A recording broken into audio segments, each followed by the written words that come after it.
ഇന്ന് ഉപ്പാന്റെ discharge day ആണ്. ഒരുപാട് വിഷമങ്ങൾക്കും പ്രശ്നങ്ങൾക്കും കൊടുവിൽ ഒരു സമാധാനമുള്ള ദിവസം വരുമല്ലോ, അങ്ങനെയുള്ള ഒരു ദിവസമാണ്. ഡിസ്ചാർജ് ചെയ്ത് കൊണ്ടുവരുന്നതിന് മുന്നേ ഒരുപാട് കാര്യങ്ങൾ ചെയ്തു തീർക്കാനുണ്ട്. വീട്ടിലാരും ചെയ്യാത്തതിനെ കൊണ്ട് ഞാൻ തന്നെ അടുക്കളയ്ക്ക് ആകെ ഉണ്ടാക്കാറുന്ന ചായ ഉണ്ടാക്കി നമ്മൾ പരിപാടി തുടങ്ങി. മെയിൻ പരിപാടി എന്ന് പറഞ്ഞാൽ ഉപ്പാന്റെ റൂം ക്ലീൻ ചെയ്യലായിരുന്നു. അത് കഴിഞ്ഞ് നേരെ നമുക്ക് വന്ന പാർസലൊക്കെ കളക്ട് ചെയ്ത് വന്നിട്ടോ. പിന്നെ നേരെ നമ്മൾ ഹോസ്പിറ്റലിലേക്ക്. അപ്പോൾ ഒരുപാട് പേര് കമന്റിൽ ചോദിച്ചിട്ടുണ്ടായിരുന്നു ഉപ്പാക്ക് എന്ത് പറ്റിന്നുള്ളത്. ഉപ്പാക്ക് എന്ത് പറ്റിയെന്ന് വളരെ ചുരുക്കിയിട്ട് ഞാൻ കാര്യം പറയാം. നമ്മളെ പെരുന്നാളിന്റെ അന്ന് മോർണിംഗ് പള്ളിയൊക്കെ കഴിഞ്ഞതിന് ശേഷം നമ്മൾ വീട്ടിലെത്തിയപ്പോൾ ഇപ്പൊക്കെ നെഞ്ഞുവേദന അനുഭവപ്പെട്ടിട്ട് നമ്മൾ ഇവിടെയുള്ള തൊട്ടടുത്തുള്ള ഒരു ഹോസ്പിറ്റലിൽ കൊണ്ടുപോകാനായിട്ട് ചെയ്തത്.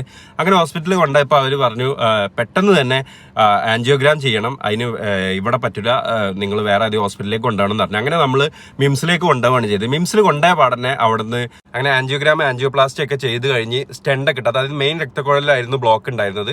അപ്പം അങ്ങനെ അതൊക്കെ കഴിഞ്ഞതിന് ശേഷം ആളിപ്പോൾ ഓക്കെ ആയിട്ടുണ്ട്. ഇന്ന് ഡിസ്ചാർജും പറഞ്ഞിട്ടുണ്ട്. എന്തായാലും നമുക്ക് പോയൊക്കെ അന്ന് കാര്യങ്ങളൊക്കെ ഓക്കെ ആണെന്നുണ്ടെങ്കിൽ ആള് അതായത് ഫിസിക്കൽ കണ്ടീഷനൊക്കെ ഓക്കെ ആണ്, കുഴപ്പമൊന്നും ഇല്ലാന്നുണ്ടെങ്കിൽ ഇന്ന് എന്തായാലും ഡിസ്ചാർജ് തരും എന്ന് പറഞ്ഞിട്ടുണ്ട്. അപ്പോൾ എന്തായാലും നമുക്ക് നേരെ ഹോസ്പിറ്റലിലേക്ക് പോയേക്കട്ടോ. അങ്ങനെ നമ്മൾ നേരെ മിംസിലെത്തിയിട്ടോ. അങ്ങനെ ഉപ്പാനടുത്ത് പോയോക്കിയപ്പോൾ അപ്പോൾ നല്ല ഉഷാറായതുകൊണ്ട് തന്നെ നമുക്ക് ഭയങ്കര ആശ്വാസമായിരുന്നു കേട്ടോ. ബൈസ്റ്റാൻഡർ ആയിട്ട് ഒരാൾ മാത്രം നിന്നാൽ മതി, ബാക്കി കാര്യങ്ങളൊക്കെ അവർ ടേക്ക് കെയർ ചെയ്യും. നമ്മൾ എന്ത് കാര്യത്തിന് വേണമെങ്കിലും വിളിച്ചാൽ അപ്പം തന്നെ ഓടിയെത്തും. ഡിസ്ചാർജിങ്ങിന്റെ സമയമായപ്പോൾ സേബൊക്കെ എത്തിയിട്ടുണ്ടായിരുന്നു. അങ്ങനെ നമ്മൾ ബില്ലൊക്കെ സെറ്റിൽ ചെയ്ത് ഡിസ്ചാർജ് സമ്മറി മേടിച്ചിട്ടോ. അന്ന് വരുമ്പോൾ ഒരുപാട് വിഷമത്തോട് കൂടിയായിരുന്നെന്നുണ്ടെങ്കിൽ ഇന്ന് പോകുമ്പോൾ ഒരുപാട് സന്തോഷത്തോട് കൂടിയാണ് പോകുന്നത്.